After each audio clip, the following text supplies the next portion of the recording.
अर्धापूर शहरातील Sai computer academy तर्फे इयत्ता 10वी व 12वी वर्गातील विद्यार्थिनीसाठी परीक्षा काळात लिखाणासाठी शहराचे तहसीलदार शिवाजी जोगदंड व पंचायत समितीचे अधिकारी गोखले यांच्या हस्ते परीक्षा पॅडचे वितरण करण्यात आले। साई कॅम्प्युटरचे संचालक नागेश खरसकर यांच्या संकल्पनेतून सामाजिक बांधिलकी जपत शहरातील 10वी व 12वी वर्गात शिकणाऱ्या मुलींना मोफत परीक्षा पॅड वाटण्यात आले।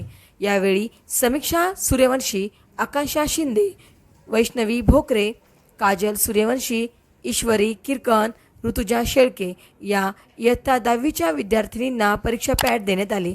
यावेळी तहसीलदार शिवाजीराव जोगदंड यांनी या सामाजिक उपक्रमाची स्तुती करत येणाऱ्या 10वी 12वीच्या विद्यार्थिनींना परीक्षेसाठी शुभेच्छा दिल्या व सह्याद्री अकॅडमीचे साळुंके, सचिन हट्टेकर, सेवा सहकारी सोसायटी संचालक ओम प्रकाश पत्रे, पत्रकार सखाराम क्षीरसागर, गुणवंत विरकर, गुणवंत सरोदे, सिद्धार्थ लोखंडे आदी उपस्थित होते।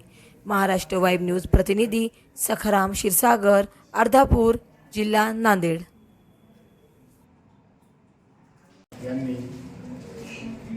आता सुरू होत असलेल्या 10वीच्या परीक्षेसाठी शहरातील जेवढ्या काही विद्यार्थिनी आहेत त्या विद्यार्थ्यांना पॅड दिलेले आहेत आणि त्या पॅडच्या अनुषंगाने त्यांना एक प्रेरणा मिळाली आहे की हे पॅड घेऊन आपल्याला परीक्षेमध्ये यश चांगलं भेटल आणि ते आतापासूनच ते सरावाला सुरुवात करतील, पॅडची सवय होईल त्यांना आणि याच्यापासून प्रेरणा मिळून आपल्या तालुक्यातील जास्तीत जास्त विद्यार्थी मेरिट लिस्ट कशा येतील अशा उपक्रमामुळे त्यांना उत्तेजना भेटेल असं मला वाटतं। येणाऱ्या मॅट्रिकच्या परीक्षेला सर्व विद्यार्थ्यांना माझ्यातर्फे शुभेच्छा।